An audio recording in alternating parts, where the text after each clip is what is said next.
Chosen one, what is about to happen in your life is not a coincidence. It is not luck, and it is not the result of chance. There is something moving in your favor in a dimension your eyes cannot yet see, but that your spirit is already feeling.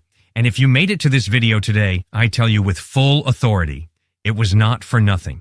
God is meeting you exactly where you are because He is about to surprise you in a way you never imagined. But before I tell you about the surprise, I need to tell you about what comes before it. Because there is a pattern in the way God operates. And when you learn to recognize that pattern, you stop calling coincidence what is actually a sign. You stop treating as anxiety what is actually your spirit responding to a movement from heaven. Before God surprises, He whispers. That is the first point you need to engrave deep in your heart today. God does not shout before He acts. He speaks in a subtle, profound, almost imperceptible way. Imperceptible to those whose spirits are not finely tuned. It is that voice that does not come from outside, that is not audible to natural ears, but that resonates within you as if someone had plucked a string that had been dormant inside you for a long time. It is that feeling of waking up in the morning and not being able to explain it, but sensing that something is different, not different in your surroundings, different in you. In recent days, in recent weeks, have you felt a restlessness that has no name? A desire to change something you have not quite been able to identify? A sense that the place where you are no longer fits the dimension that is growing inside you? What many people call a crisis, God calls an awakening. That internal discomfort you have been trying to silence with distractions and busyness is your spirit responding to a calling that comes from above. Because before God manifests something visible on earth, He first prepares the invisible ground within the chosen one. He works on the interior before working on the exterior. Think about how God operated with Abraham. It was an internal calling before it was an external journey. Think about David, a boy anointed in private, with no public announcement, no audience, no applause. Heaven recognized the king before the earth even knew he existed. That is the pattern. Heaven moves in silence before manifesting something visible on earth, and if you are waiting for a loud, spectacular sign before you begin to believe that God is at work, you will miss the signs He is already sending right now. God's signs rarely arrive with special effects. They arrive with weight. They arrive with that inexplicable certainty that does not need an argument to hold itself up.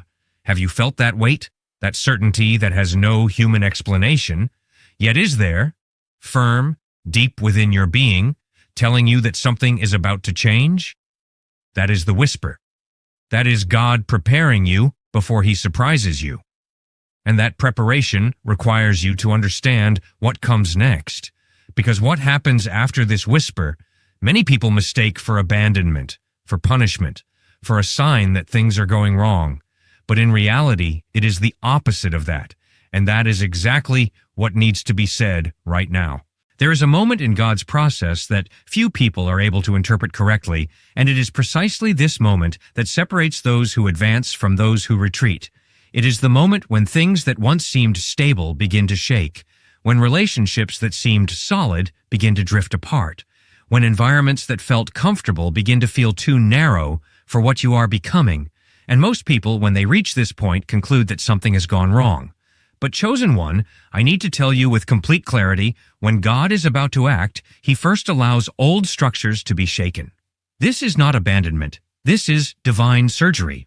God does not destroy what was good in its season. He brings to an end what has fulfilled its purpose. And there is an enormous difference between the two. When a door closes in your life, and you did not force that closing, when a cycle ends without you having planned that ending, when something simply loses its flavor, its meaning, the life it once had, that is God being merciful toward you. Because He knows you would never voluntarily let go of what is comfortable to pursue what is extraordinary unless the comfortable stopped working. Discomfort is the language God uses when His mercy needs to be more forceful than His words. He allows the old to grow narrow until the new becomes inevitable. And in that process, your spirit begins to feel a strangeness in the environment. Places you used to frequent feel empty. Conversations that once fed you now feel shallow. There is a growing incompatibility between who you are becoming and the space you still occupy. This is not spiritual arrogance. This is real growth. This is the sign that the expansion God is operating within you no longer fits the old structure of your life. Think about how new wine cannot be poured into old wineskins, not because the old wineskin is bad, but because it has already fulfilled its function and no longer has the elasticity to hold what comes next. You are the new wine, chosen one. And God is changing your wineskins right now. He is removing structures that have grown rigid, cycles that have crystallized, ties that were limiting, not as punishment, but as promotion. But I need to be direct with you on this point. This process hurts. It hurts because attachment is real. It hurts because loss is real, even when what was lost no longer served you. It hurts because human beings were made for connection, and when connections are removed, even the ones that needed to be removed, there is genuine grief that deserves to be honored. God is not asking you to pretend it does not hurt. He is asking you to trust that the pain has a purpose. And it is precisely in the middle of that pain, in the middle of that strange environment, in the middle of everything that seems to be crumbling, that God is building something the eye cannot yet see, but the Spirit already senses. Every door that closed was a redirection. Every cycle that ended was a liberation. Every structure that fell was a wall that was blocking your view of what lay ahead. Discomfort is not a sign that God has abandoned you. It is a sign that He is so committed to your destiny that He chose to remove everything that would have prevented you from reaching it. And between this moment of removal and the moment of the surprise, there is a space that God fills with a wisdom that goes beyond any human reasoning. Between the promise and the surprise, there is a space that God does not fill with visible signs, does not fill with external confirmations, and does not fill with immediate answers. He fills it with silence. And that silence, chosen one, is the most powerful environment God uses to reveal who you truly are on the inside, because anyone can believe when the signs are visible. Anyone can trust when circumstances cooperate. But believing without seeing, trusting without understanding, and remaining without guarantees, that is what God calls genuine faith. This space between the promise and the surprise has a name. It is called the interval. And it is in the interval that most people give up, precisely when they are closer than they could ever imagine. Joseph spent years in an interval that seemed to have no end. He went from the pit to the prison, from the prison to being forgotten, from being forgotten to yet another day of waiting with no visible answer. And at no point does the Bible record that God appeared to Joseph in the middle of that prison and said, "Hold on a little longer. The turnaround is coming next week." No. Joseph had to trust what God had spoken before, even when his surroundings were screaming the opposite. And it was precisely that posture in the interval that qualified Joseph for what came afterward. Because the palace requires a level of character that the pit is building. Chosen one, the interval you are living right now is not punishment. It is qualification. It is the moment when God is verifying whether what He placed inside you is solid enough to bear the weight of what is about to be placed in your hands, because the surprise that is coming is not small, and great surprises require strong people, not strong in the sense that they feel nothing, but strong in the sense that they feel everything and still do not let go of God's hand. It is in this interval that faith stops being a speech and becomes a posture. Because a speech of faith is easy when life is going well. It is easy to praise when the account is in the positive, when the relationship is solid, when your health is stable. But when everything is suspended, when there is no clarity, when your prayers seem to rise and hit the ceiling, when you look around and see no natural sign of what God promised, that is when true faith stands up and says, "I do not need to understand in order to trust. I do not need to see in order to believe. I have already received a word, and that word is enough to keep me standing until the manifestation." That is the posture God is calling you to take right now, not the posture of someone desperately crying out for an answer, but the posture of someone who already knows the answer is on its way, and therefore remains firm, serene, and rooted, even with the wind blowing head on. And there is something that happens in the spirit of the chosen one when they take that posture in the interval.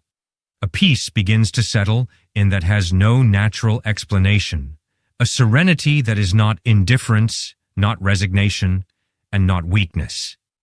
It is the peace that surpasses all understanding, the peace Paul described not as the absence of a problem, but as the presence of God in the middle of the problem.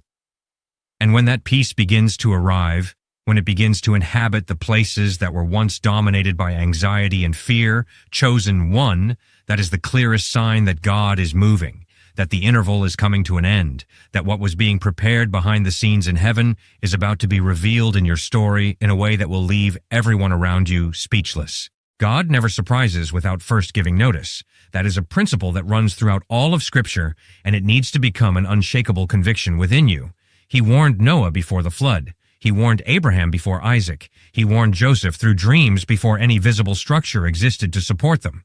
God does not act in secret with his chosen ones. He sends a sign, and that sign arrives precisely when the interval is coming to its end, when faith has been proven, when discomfort has fulfilled its purpose, and when the initial whisper has taken deep root within the chosen one. But the sign God sends is rarely what people expect.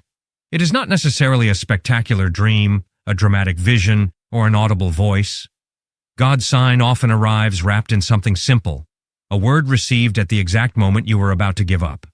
A sentence someone spoke without knowing the weight it carried for your life in that instant. An opportunity that appeared out of nowhere without you having done anything to bring it about. A confirmation that arrived from a direction you never would have expected.